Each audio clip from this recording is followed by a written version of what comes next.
오늘 저와 여러분이 함께 읽은 에스라 2장은 바벨론 포로에서 돌아온 1차 귀환자의 명단이 기록되어져 있습니다. 이런 명단들 또는 족보들 이런 거 읽는 거 사실 굉장히 힘들고 어렵습니다. 저만 해도 제가 청년 때 성경을 좀 읽었었는데 그때 통독이라는 걸 하지 않습니까? 통독이라는 걸 하려고 하면은 꼭 중간쯤에 한 번씩 고비가 오는데 그 고비가 다 어디냐면은 족보입니다.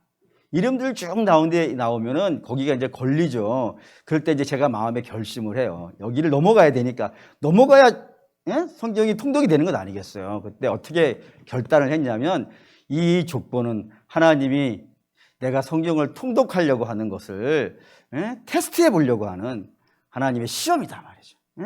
이 고비를 내가 넘어가야 이 성경을 내가 통독을 하지 여기서 걸려 넘어지면 매번 넘어진다. 그러니 인내심을 갖고 내용은 중요하지 않습니다. 글자를 읽었다는 것이 중요하기 때문에 그 읽는다는 의미만 갖고 인내심을 갖고 읽었던 이제 그런 내용이 됩니다. 그러니 제가 그랬으니까 아마 여러분들도 저랑 비슷한 성향이라고 봤을 때 비슷하지 아니하겠는가 라는 생각이 들어갑니다. 하지만 나중에 알았죠. 이 신학을 공부하시는 신학자들이겠죠. 그 신학자 되시는 분들은 이 족보 무지하게 좋아합니다. 족보만 나오면 거의 눈이 반짝반짝 하면서 읽어요. 그럴 때 제가 보면서 야, 저분들은 내가 성경을 읽는 눈하고 다른 눈을 가지고 있는 분인가 보구나 라고 이렇게 생각을 했었는데 어느 날 제가 성경을 보는데 이 족보에서 반짝반짝 빛이 나더라 이거예요. 이 말씀을 드리는 이유는 제가 성경을 보는 눈이 굉장하다는 얘기를 하고 싶은데 차마 내가 말을 안 하려고 했는데 여러분들이 댓글을 안 해주시니까 민망스럽겠지만 제가 해버렸어요. 하지만 이게 사실입니다. 어쨌든 이 에스라 2장에 나오는 족보에는 저와 여러분이 신앙생활 해가는 데 있어서 반드시 알아야 될 5가지 내용이 그 이외에도 많이 있지만 꼭 알아야 되는 5가지 내용이 들어있습니다. 그렇다면 우리가 좀 확인해 볼게요. 64절에서 65절입니다. 먼저 읽을 거는 64절에서 65절 읽겠습니다. 온 회중의 합배가 42,360명이요 그 외에 남종과 여종이 7,337명이요 노래하는 남녀가 200명이요 라고 되어 있습니다. 여기 이제 바벨론에서 돌아온 첫 번째 귀환자의 총합수가 등장을 했어요. 총수가 얼마냐면 회중이라고 불리는 사람들이 42,360명, 종이 7,337명, 그리고 노래하는 자가 200명 해서 도합 49,897명이 돌아왔다라고 되어져 있다 이겁니다. 많을까요? 적을까요? 바벨론에 포로로 끌려가 있는 이스라엘 전체 숫자에 비한다면은 이 숫자가 많은 수는 아닙니다. 하지만 5만 명이 적은 건 아니죠. 1명, 2명도 천하의 가치가 있는데 5만 명이라고 하는 숫자가 돌아왔다는 것은 결코 적은 수가 아닌 굉장히 많은 사람들이 돌아왔다라고 하는 이야기를 성경이 하고 싶어 한다 이겁니다. 이게 왜 중요하냐면 이스라엘이라는 나라가 국가적인 위기를 만나요. 민족적이거나 또는 국가적인 위기를 만나게 되어지면 이게 습관처럼 하는 말이 있습니다. 이게 습관처럼 하는 말이 있어요. 이거 한번 찾아봅시다. 민수기 14장. 민수기 14장. 민수기 14장은 가데스 바네아라는 거 잘 아시겠죠? 민수기 14장 1절에서 3절 1절에서 3절 읽겠습니다. 온 회중이 소리를 높여 부르짖으며 백성이 밤새도록 통곡하였더라. 이스라엘 자손이 다 모세와 아론을 원망하여 온 회중이 그들에게 이르되 우리가 애굽 땅에서 죽었거나 이 광야에서 죽었으면 좋았을 것을 어찌하여 여호와가 우리를 그 땅으로 인도하여 칼에 쓰러지게 하려 하는가. 우리 처자가 사로잡히리니 애굽으로 돌아가는 것이 낫지 아니하랴. 이제 가데스 바네아에서 있던 일인데 40명의 정탐꾼이 가나안을 40일 동안 정탐하고 돌아와서 보고를 하는데 2가지 보고를 했다 이거예요. 하나는 어떤 보고를 했냐면은 가나안 땅은 좋은 땅이다, 안 좋은 땅이다. 좋은 땅이다. 2번째 보고는 그런데도 불구하고 우리는 들어간다, 못 들어간다. 못 들어간다. 못 들어가는 이유는 안악 자손이 있다 이거예요. 거인족이 있고 우리보다 힘이 센 자들이 있기 때문에 우리는 그 땅에 못 들어간다라고 이야기한 겁니다. 그러자 이스라엘이 대성통곡을 하기 시작하는 거예요. 막 울면서 막 하나님 원망하고 막 그러다가 마지막에 무슨 말을 했냐면 우리가 이제 어떻게 된다고요? 망한다 이거예요. 우리의 처와 우리의 자식들이 다 사로잡혀가지고 노예로 끌려갈 것이고 그리고 다 망하는 게 될 것이다 라고 하면서 탄식을 하더라 이겁니다. 이러자 하나님께서 아주 진노를 하셨죠. 진노하셔가지고 하나님이 답하신 게 1장 39, 신명기 14장 39절.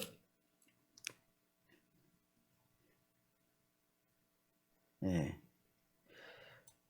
예. 9절. 예. 9절 읽겠습니다.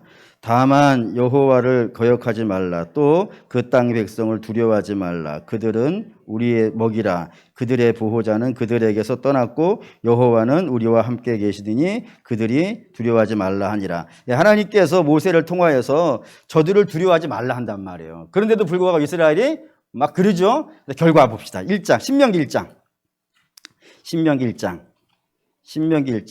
39절. 이게 가나안 앞에 도착해가지고 모세가 마지막으로 한 유언 설교에 등장하는 내용이 이거로 되어 있어요. 1장 39절. 읽겠습니다. 또 너희가 사로잡히리라 하던 너희의 아들들과 당시에 선악을 분별하지 못하던 너희의 자녀들도 그들로 들어갈 것이라. 내가 그 땅을 그들에게 주어 그 산업이 되리라 하리라. 모세가 마지막에 한 설교, 가나안 앞에 도착해서 한 이야기가 뭐냐면 너희가 사로잡히고 너희가 망하고 너희가 없어질 거라고 했던 너희의 자손들이 어떻게 됐다고요? 가나안 들어간다 이거예요. 가데스 바네아에서는 우리 못 간다. 우리의 처자들이 다 사로잡혀가지고 종될 것이라고 했는데 그 종될 것이라고 하는 백성들이 남아난 거예요.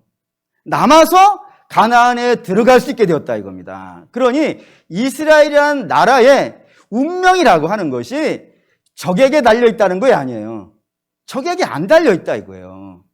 적이 어떠한 자이든 그 앞을 막고 있는 세력이 어떠한 세력이든지 간에 그런 것들을 볼 때마다 이스라엘이 우리 죽었다. 우리만 죽은 게 아니라 우리의 처도 죽었고 우리의 자녀도 죽었고 우리도 죽는데 힘 있는 우리도 죽는데 힘없는 여자나 힘없는 아이들이 어떻게 살겠느냐라고 하면서 원망을 한다 이거예요. 그때 하나님이 하시는 말씀이 뭐냐면 그럼 너희는 못 가지만 너희가 못 들어간다고 하는 걔네들은 어떻게 한다고요?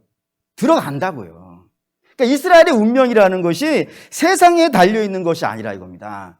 누구에게 달려있다고요?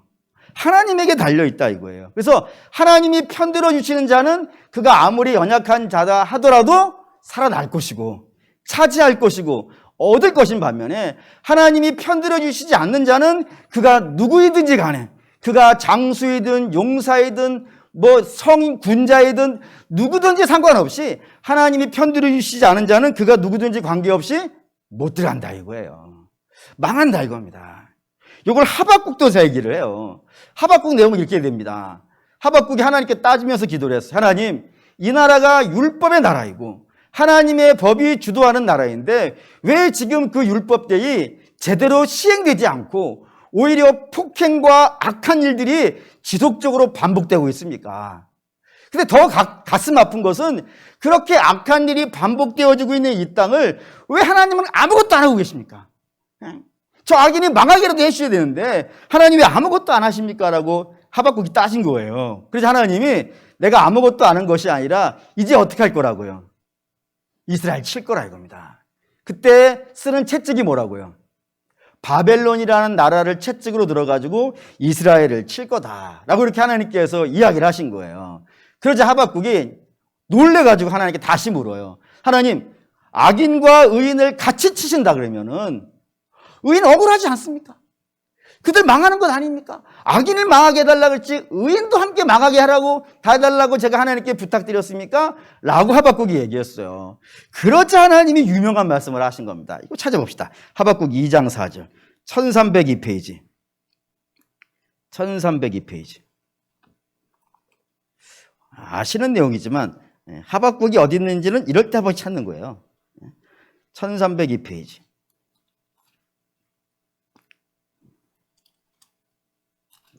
하박국 2장 4절. 2장 4절 읽겠습니다.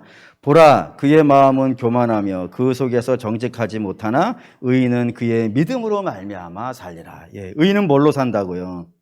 의인이 누구죠? 성경에는 의인이 없다고 했으니까 우리가 일반적으로 알고 있는 세상에서 말하는 사람들을, 훌륭한 사람들을 의인이라고 성경은 부르지 않습니다. 무엇을 의인이라고 부르냐면 하나님께 붙잡힌 자들, 하나님이 편들어주는 자들, 그런 자들은 뭘로 산다고요?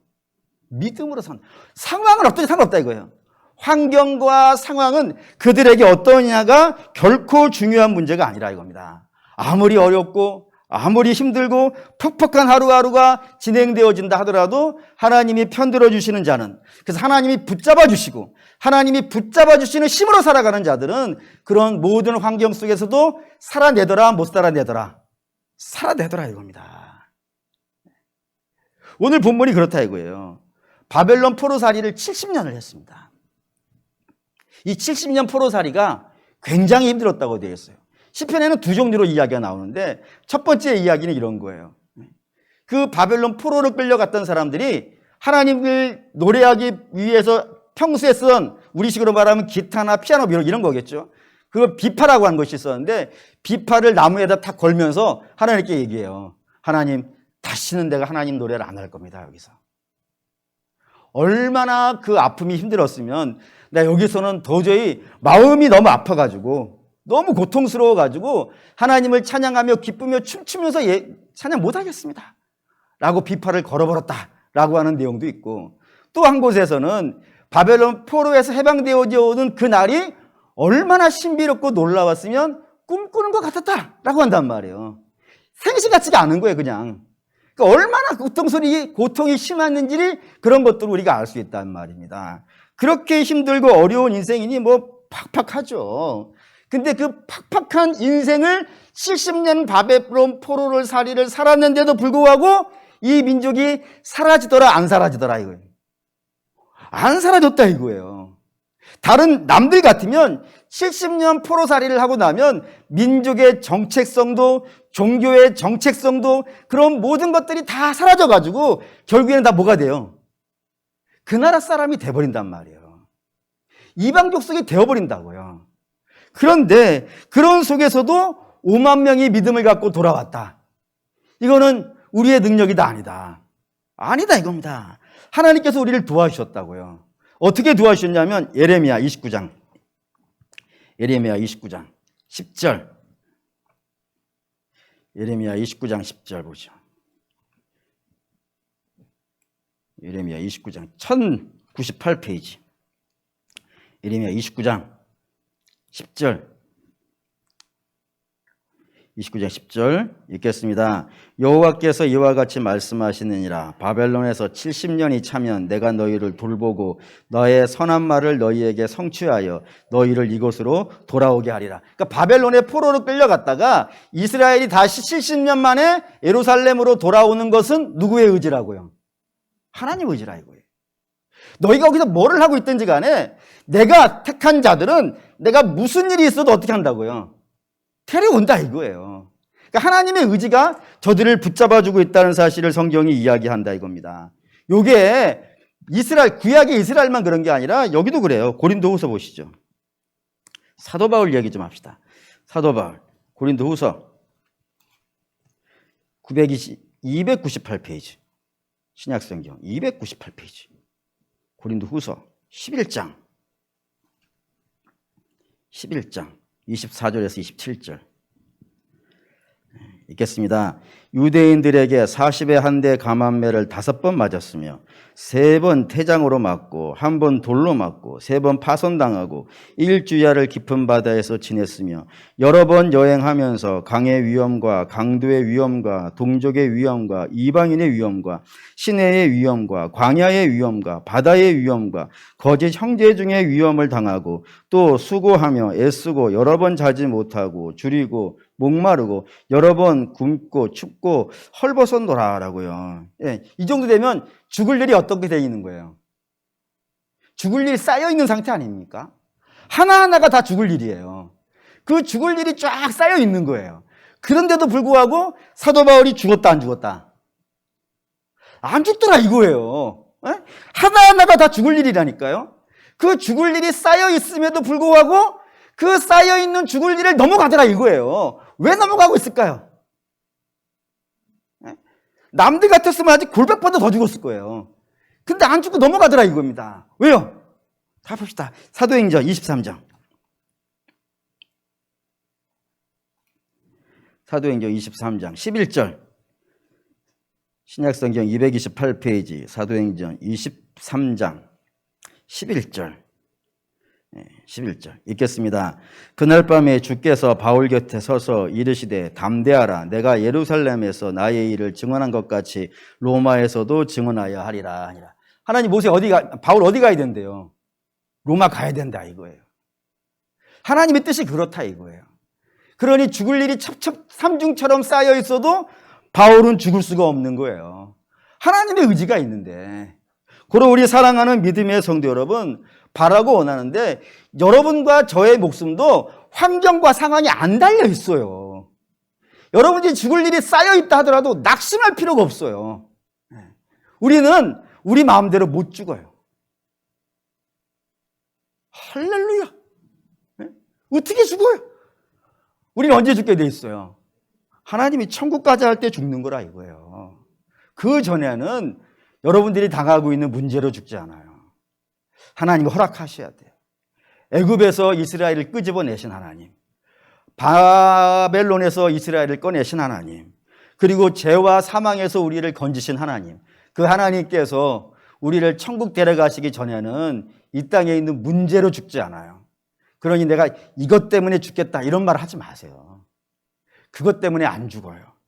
우리 하나님께서 이제 나오고 천국에서 쉬자 그러는 날이 우리의 죽는 날이니 우리의 운명을 누구한테 맡겨놓으면 되겠습니까? 하나님께 맡기시고, 여러분들은 여러분들이 지금 하나님께서 여러분들에게 명하신 그 사명의 길을 한 걸음씩 가시면 돼요. 하루에 100걸음씩 안 가주셔도 돼요. 하루에 한 걸음씩, 하루에 한 걸음씩. 그렇게 믿음으로 가다 보면은 우리 주님의 역사들은 이루어져 가 있을 것이고, 그리고 우리는 하나님의 때가 됐을 때 영광스럽게 우리 주님께서 스데반만 팔 벌리고 환영해 주시겠습니까? 어차피 스데반이나 우리나 다 죄에서부터 구원받은 건 마찬가지니 우리도 천국 갈 때 우리 주님께서 우리를 팔 벌려 환영해 주시지 않겠습니까? 그런 놀라운 소망이 저와 여러분에게 있으시기를 주의 이름으로 축원합니다. 두 번째는 먼저 좀 답을 드리고 갈게요. 지파신앙이 아니라 개인신앙이었다는 사실을 이야기하려고 하는데, 혹시 이 에스라 2장을 먼저 읽고 오신 분이 계시나 모르겠어요. 여기 족보 등장하는데 이 족보가 이스라엘에게 일반적으로 나타나는 족보하고 달라요. 기술하는 방식이 달라요. 일반적으로 나오는 족보는 뭐 찾지 않고 그냥 하죠. 일반적으로 나오는 족보는 어떻게 구성이 되어져 있냐면, 루벤 지파는 누구누구, 시므온 지파는 누구누구 몇 명, 그리고 뭐 유다 지파는 누구누구 몇 명, 이런 식으로 순서가 어떻게 되는 거예요? 지파의 순으로 기록이 되어져 있어요. 근데 오늘 저와 여러분이 읽은 본문에는 지파별로 안 되어져 있어요. 이걸 한번 볼까요? 3절에서 5절. 3절에서 5절, 에스라 2장 3절에서 5절만 볼게요. 읽겠습니다. 바로스 자손이 2172명이요. 스바다 자손이 372명이요. 아라 자손이 775명이 하면서 지파별로 계수해 놓은 것이 아니라 가문별로 해놨다 이겁니다. 왜 가문별로 해놨냐면 지파의식이 이때만 해도 벌써 다 사라져가고 있기 때문이에요. 왜 이게 사라져가고 있느냐면 이유가 있어요. 이스라엘의 최대 지분을 가지고 있는 나라가 어디예요? 12지파죠. 12지파 중에서 최대의 지분을 가지고 있는 게 10개의 지파를 가지고 있는 곳이요. 북이스라엘이에요. 근데 이 북이스라엘 나라는 몇 가지 문제가 있는데, 그 첫 번째는 예루살렘이 멸망할 때보다 140년 앞서서 멸망을 했어요. 그것도 누구에 의해서 망했냐면은 아수르라는 나라에 의해서 망했어요. 그러니까 데려간 도시 같긴 했을 때 다르겠어요. 아수르는 아수르로 데려갔을 것이고 바벨론은 바벨론으로 데려갔을 것 아니겠어요. 그게 따로 갔단 말입니다. 140년 전에 딴 데로 갔어요. 근데 문제는 이 북이스라엘 나라의 지파들은 하나님을 잘 섬긴 적이 없어요. 솔로몬 이후에 르호보암 때 떠나가면서 남쪽으로 내려가는 길을 막고 남쪽으로 내려가는 길을 막았다는 것은 성전 가는 길을 막았다 이거예요. 성전은 뭐 하는 곳이에요? 예배하는 곳이에요. 그 당연히 북쪽은 예배가 어떻게 됐겠어요? 망가져 버렸어요. 우상 숭배하는 것이니까 그들이 말하는 예배라는 건 우상 숭배하는 것이지 하나님을 예배하는 것도 아니고, 심지어는 북쪽에 있었던 제사장들과 뭐 이런 예언자들이 다 내려와 버렸어요. 그러니까 북이스라엘에는 예언자도 없고 제사장도 없고 원래는 지파별로 레위인들이 다 흩어져 살았거든요. 그들이 싹 내려와 버렸으니까 북쪽은 제사장도 없고 예언자도 없으니 예배도 없고 말씀도 없고 그런 세월을 막 살다가 나라가 망해서 딴 데로 가버렸단 말이에요. 그러니 그 지파들 어떻게 됐겠어요? 역사책에는 잃어버린 지파들 이렇게 등장을 해요. 어디 갔는지 모른다 이거예요. 그 지파 자체를 어디 갔는지 모르고 그 지파 사이사이에 살고 있었던 그 가문 사람들 중에 일부들이 돌아왔다라고 되어져 있다 이겁니다. 이게 중요하다 이거예요. 이게 왜 오늘 이 시대에 중요해지냐면은 이 코로나라고 하는 시대의 이 전염병이 우리 성도들의 신앙을 규정할 것 같아요. 뭐 때문에 그 생각을 하냐면은 이 코로나가 우리 신앙에 결정적인 영향을 미친 것이 뭐냐면은 현장 예배와 비대면 예배예요. 대면 예배와 비대면 예배로 나눠버렸어요. 그래서 교회를 연구하시는 그런 뭐 학자들이죠. 그분들이 주시하고 있는 거는 대면 예배를 계속 드린 성도들과 온라인 예배만 쭉 드린 성도들은 나중에 모든 것이 끝났을 때 어떠한 모습이 되어져 있겠는가.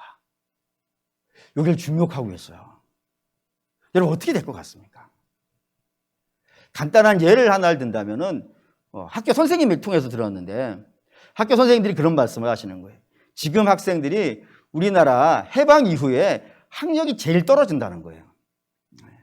왜 떨어지냐면은 암만 해도요, 규칙적으로 학교에 가서 선생님들 앞에서 선생님들이 막 소리도 질러주시고 로얄 젤리도 뿌려주시고 그렇지 않습니까?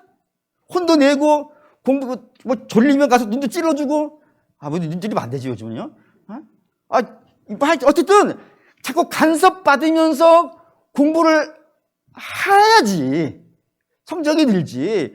집에서 아침에 깊은 산속 옹달샘에 온 사슴도 아니고 눈 비비고 일어나가지고 말이죠. 잠옷 입고 앉아가지고 공부가 되겠냔 말이에요. 안 되겠죠? 안 돼요. 당연히 해야 되는 것도 그런데 사실 예배라고 하는 것은 우리의 본성이 잘 안 맞거든요. 교회 오면 여러분들 듣는 게 제일 많이 듣는 게 죄인이라는 거 아니겠습니까?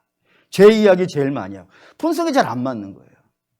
근데 그거를 자꾸 비대면을 하다 보면은 처음에는 양복 잘 입고 또 양장 잘하고 앉아가지고 하다가 몇 주 지나면 이제 추리닝 입고 나오시다가 어떤 때는 이제 세수도 못해가 눈곱 이렇게 띄어졌다가 아침에 바쁘니까 오전 하고 저녁에 가서 하지 뭐 이런 식으로 하다 보면 어느 순간 어떻게 되겠어요. 근데 그런 와중에서도 공부를 잘하는 학생들이 있대요. 그래서 열심을 낸대. 몇 번씩 보면서. 그래서 비대면만 열심히 하신 분들은 평소 하던 것보다 갑절은 열심히 해주셔야 그 믿음이 지켜지지.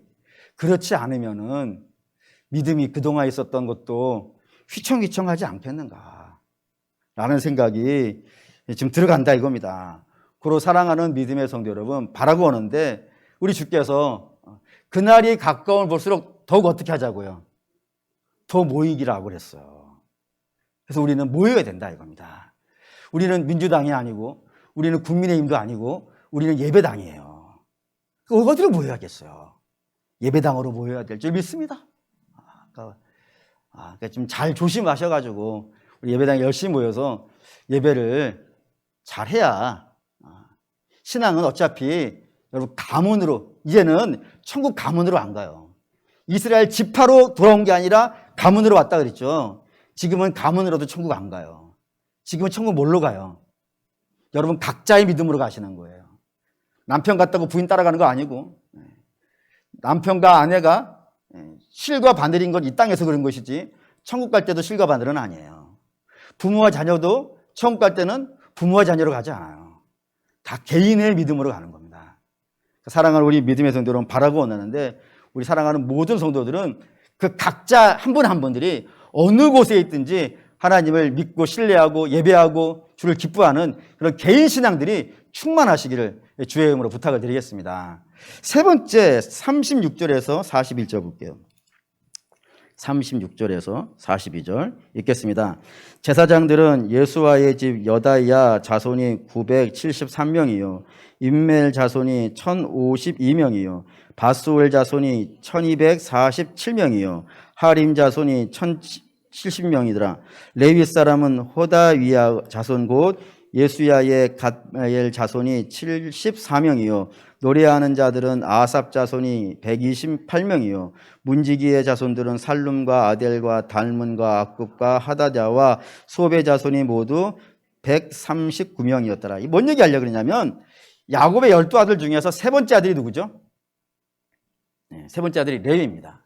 근데 레위는 세 명의 아들을 낳았어요. 세 명의 아들이 고핫, 무라리, 그리고 게르솜, 이 세 명의 아들을 낳았어요.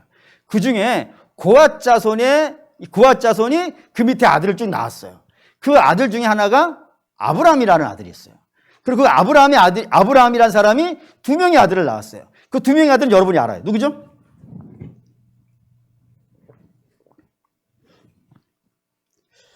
그 아버지를 몰라서 그런구나. 아브라함의 아들이 둘이 있는데 하나가 아론이고 다음이 모세예요. 그리고 아론의 가문에서 누가 나오는 거예요? 제사장이에요. 그러니까 아론의 가문에서 제사장들이 나오고 그 제사장 중에 한 명이 대제사장을 하는 겁니다. 그러면 이제 생각을 해보시라는 거예요. 레위 자손 중에 아론이 있는 거예요. 레위의 4대손이 아론이란 말이에요. 이해가 되고 있죠? 그러면 나머지는 전체가 다 뭐예요? 다 레위예요. 다 레위고 그 레위 중에 아주 작은 부분이 제사장 가문이 되는 거예요. 그러면 요 비율로 전체가 레위고 그 중에 일부가 제사장이면 비율로 봤을 때 어디가 더 많아야 돼요? 레위가 한참 많아야죠. 이게 죄송합니다. 답을 잘 하셔야 돼. 답답하니까 벗어버렸잖아요. 응? 레위가 이만큼 있어. 레위가 이만큼 있는데 그 중에 제사장을 가문은 아론의 가문은 이만큼만 있는 거예요. 그러니까 비율로 따지면 누가 많아야 돼요? 레위가 많고 제사장이 적어야 돼요. 그러면 돌아온 인구 보자 이거예요. 돌아온 인구가 어떻게 되냐면 제사장의 가문에서 총 4,289명이 와요. 이게 굉장히 많은 겁니다. 왜냐하면 전체가 몇 명이 왔는데 49,000명 왔어요. 그러니까 전체 대략 10분의 1 차지하고 있는 사람이 그 이스라엘 전체 지파 중에서도 제일 작은 제사장이 제일 많이 왔다 이거예요. 그러면 레위는요? 같은 레위의 가문이란 말이에요. 근데 돌아온 레위의 수는 총 341명이에요. 제사장 전체의 10분의 1이 안 돼. 원래는 거꾸로 돼야 돼요. 제사장이 4,000명이 왔으면 레위는 한 4만 명 정도는 와야 비율로 맞아요. 근데 완전히 역전되어져서 돌아온 거라 이겁니다. 이것 때문에 굉장히 많이 고민들을 하는 거예요. 왜 이들이 안 왔을까? 그리고 얻은 결론이 뭐냐면 정체성의 문제가 있다라는 걸 얻었어요. 이 정체성의 문제가 뭐냐면 제사장들은 기본적으로 나의 정체성이 뭐예요? 하나님을 예배하고 우리가 하나님을 예배하고 우리가 예배를 주도해야 되고 그래서 이 백성을 다 이끌고 가야 돼 라고 하는 그런 정체성이 저들에게 강한 반면에 레위는 그 정체성이 약하다 이거예요. 제사장이 하는 것이지 우리는 뒤에서 그냥 돕는 자야. 그런 자기 정체성이 부정확한 결과 이들은 돌아오는 것에 대해서도요 확신을 갖고 못 돌아오더라는 겁니다. 사랑하는 믿음의 성도 여러분, 이게 성경이 굉장히 중요하게 여기는 거예요.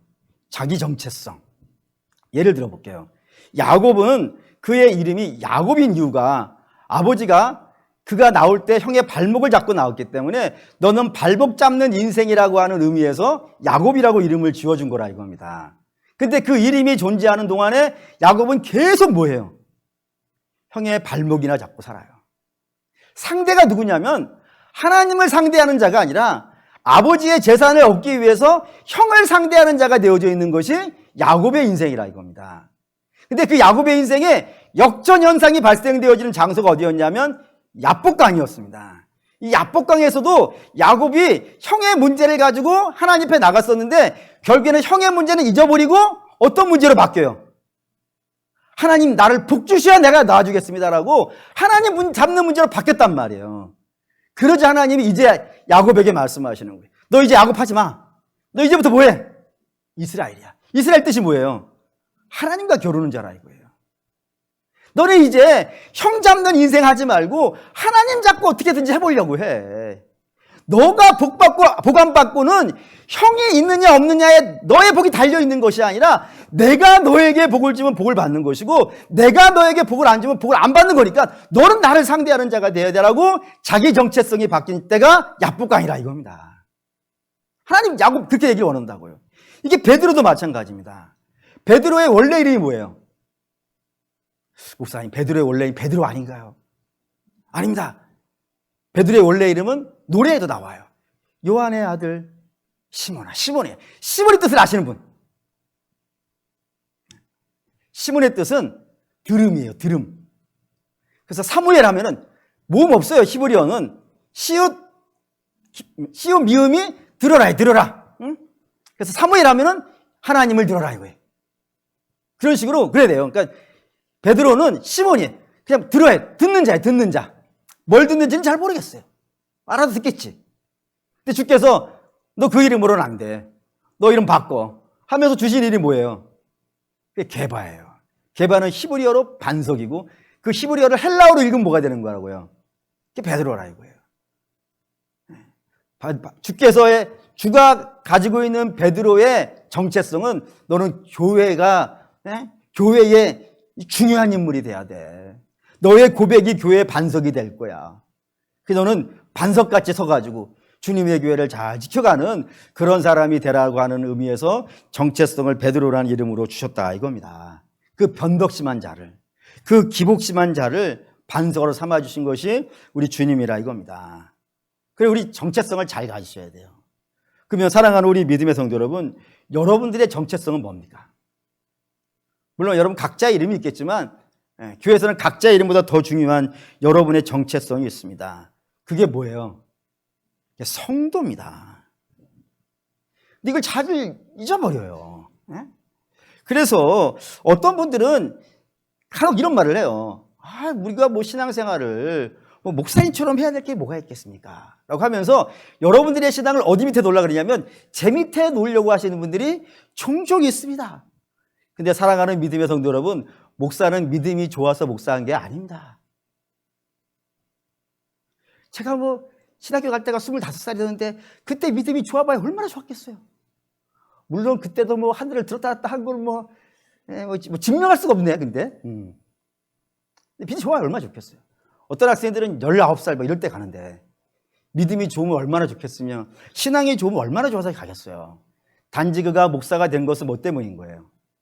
주께서 당신의 일을 맡기시려고 교회를 맡기시려고 훈련시키고자 그를 불려서 목사 삼으신 것이지.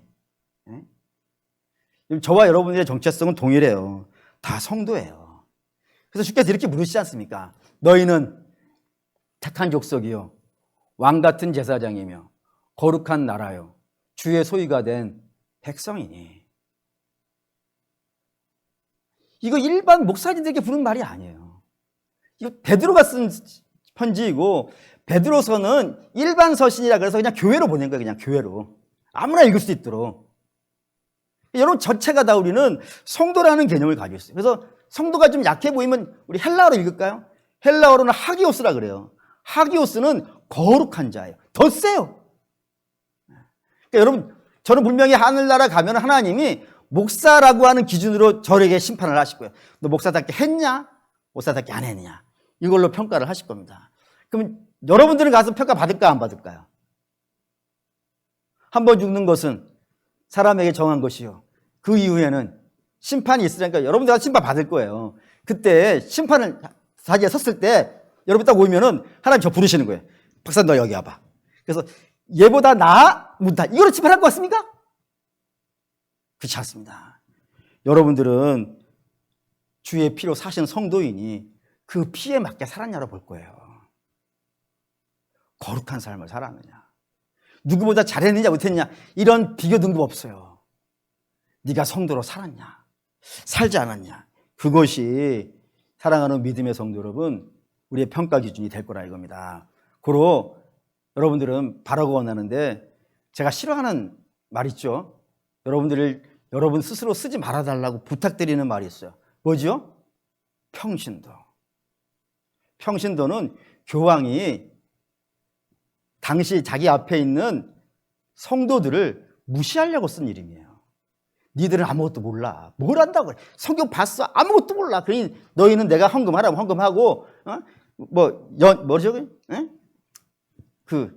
사람 면제부 사고, 시키는 대로 하는 자이지, 무슨 성도를 안 부르기 위해서 평신도라고 부른 거예요. 여러분들 그걸 그렇게 스스로를 그런 이름으로 부르면 되겠습니까? 바라고 원하는데, 무조건 여러분들은 성도라고 부르십시오. 옆에 있는 분들 손을 잡고, 손 잡지 말고 눈으로만 합시다. 성도님. 헬라어로 해봅시다. 하기오스. 야, 진짜 센 겁니다. 여러분 전체성을 이렇게 가지세요. 거룩한 자입니다. 주의 피로 샀는데 어떻게 가볍다 할 수 있겠습니까? 2절 보시죠. 2절 읽겠습니다. 고로 수르바벨과 예수아와 느헤미야와 스라야와 르헬라야와 모르드게와 발신과 미스발과 비그웨와 루흠과 바나 등과 함께 나온 이스라엘 백성의 명수가 이러하니라 하면서 뭘 보느냐면은 수르바벨이라고 하는 사람을 봤다 이겁니다. 이 수르바벨이 왜 중요하냐면, 하나님께서 다윗이 하나님께 성전을 짓겠다고 했어요.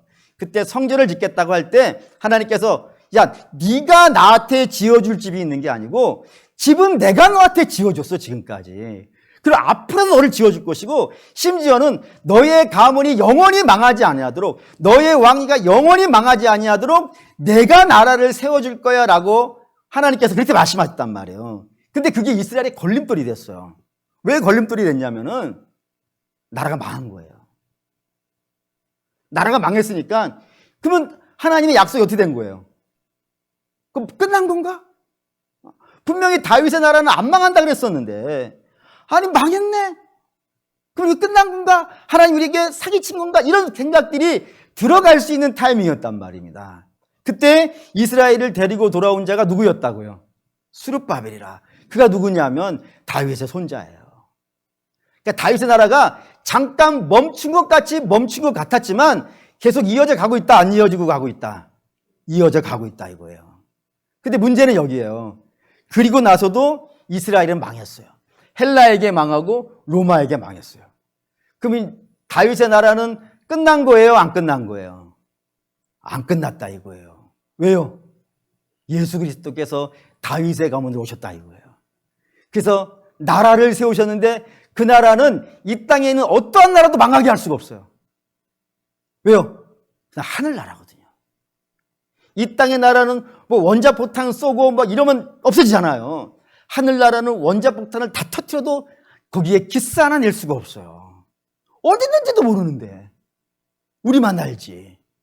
그로 사랑하는 믿음의 성도 여러분, 다윗의 나라가 영원히 이어져 가고 있다.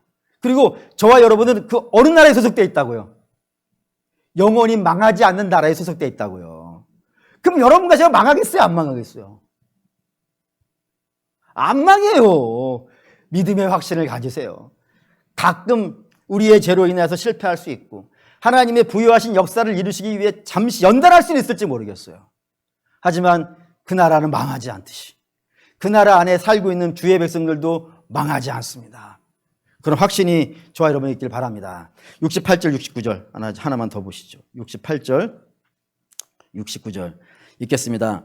어떤 족장들이 예루살렘에 있는 여호와의 성전 터에 이르러 하나님의 전을 그곳에 다시 건축하려고 예물을 기쁘게 드리되 힘 잘하는 대로 공사하는 금고에 드리는 금이 6만 달이요 은이 5천 만에요 제사장의 옷이 100벌이었더라. 이게 이제 건축헌금 얘기한 거 나온 거예요. 건축헌금. 근데 이 건축헌금을 하는데 이 돌아온 포로들이 어떻게 했다고요? 힘 닿는 대로 최선을 다했었다고요. 왜 그렇게 했을까요? 이들은 바벨론에서 돌아올 때 목적이 하나밖에 없었어요. 그 목적이 뭐인 거예요? 성전 짓고 예배하는 거예요. 그렇기 때문에 그 목적을 위해서 왔기 때문에 헌금을 내는데 얼마만큼 냈을 것 같으세요? 힘은 닿는 대로 냈다니까요.